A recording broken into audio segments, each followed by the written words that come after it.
Hello, this is Mislav the Slayer. I'm going to be doing a live Blitz chess game commentary.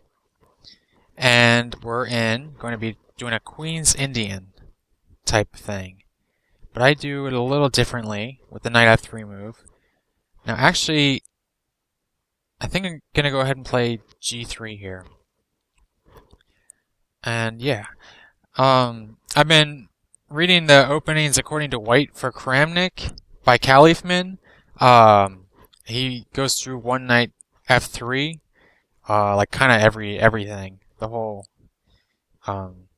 system. So I'm pretty sure this is the move. He kind of prefers this kind of setup.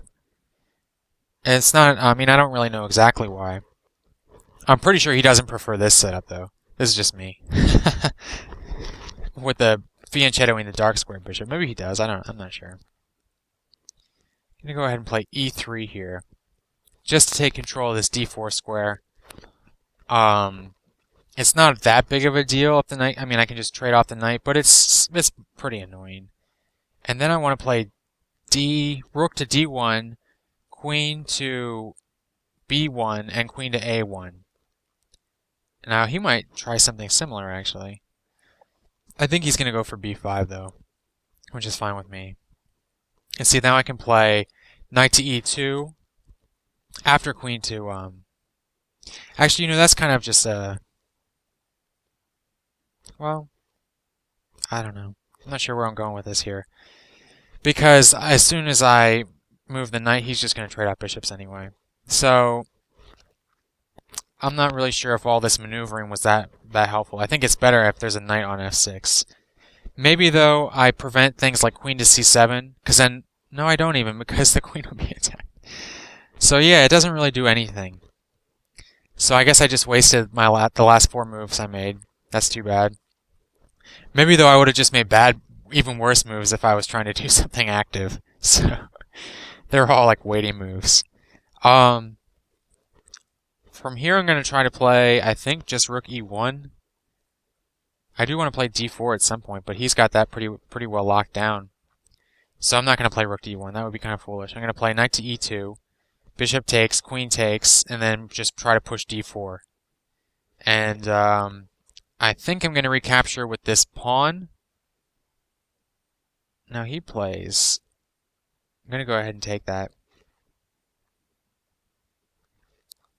And I'm going to play... I don't know if I want to get an isolated pawn here. Takes, queen takes, and I have double down on the d file. Unfortunately, he can just play bishop to takes g2. And, no, I'll play rook takes d4, not instead of, rook takes d4 instead of the, and then I can play rook to f to, then I'll get triple down on the d file. Sorry, I'm not really being clear. But yeah, I'm going to play takes, knight takes, or maybe this knight first. So he doesn't want to open up the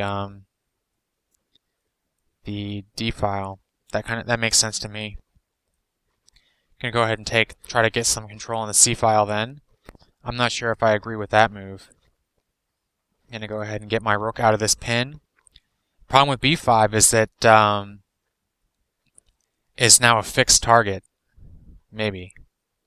The problem with that move is it loses a knight. So that's helpful because I mean that's probably the game. I wouldn't resign if I were him just because that's just the way I play these blitz games, but yeah, he resigns. Okay. So that's kind of too bad, but whatever. I'm not sure about this whole opening system. And the reason is because of bishop takes f3, and his light square vulnerabilities over here on the queen side aren't that big of a deal. Whereas this 4 pawns on the king side structure can be pretty passive.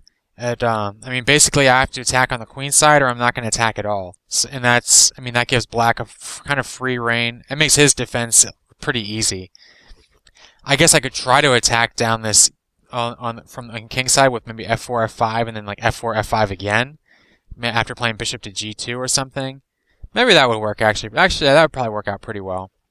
It is pretty easy to blockade though. All he has to do is play f5 himself, and then I'd have to play something like g4 to break it open, and that's gonna be pretty. That looks pretty bad.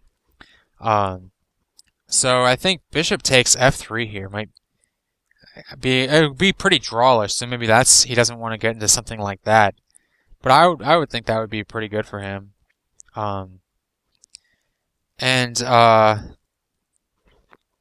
not sure. I think this whole plan here was kind of misguided because his bishop's not blocked, so there's no pressure on him to actually do anything about this. He just exchanges. It's not like, which is what he would have done if I had just done it right from here. If I just played knight to e, or if I played knight to e2 right now, then he takes, and then I take, and then I have just saved myself like 4 moves. So that's probably not a good plan. I was getting confused. I mean, not confused, but a while ago in the Catalan defense, which is kind of similar to this, Black would have that plan of playing like rook to a7 and then queen to a8 with the bishop here. And I remember one game where Kramnik actually played queen to f1 was like a novelty, and he won pretty like impressively, I think.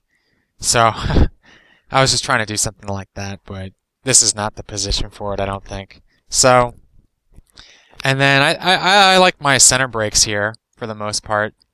C4, that's not really that big a deal. He gets these 2 queenside pawns versus my 1 queenside pawn, and I get more center pawns. But it just looks really immobile to me. It looks static, this a6, b5. Like he can't ever push b4. I mean, he can, maybe in the future. It's going to take him a long time to do it. His bishop now is locked in. Its scope is kind of diminished on the queen's side. I mean, what are you going to go? Bishop to d5. I mean, I guess I could actually just play knight to d2 right here. On the next move. And, oh no, I can't because the knight's undefended. But I can play knight to d2 eventually. And he won't well, I guess he can go back to d5, so. I mean, it's just not, it doesn't look that good to me. But, I'll just leave it at that. And then a blunder. So, alright, thanks for watching.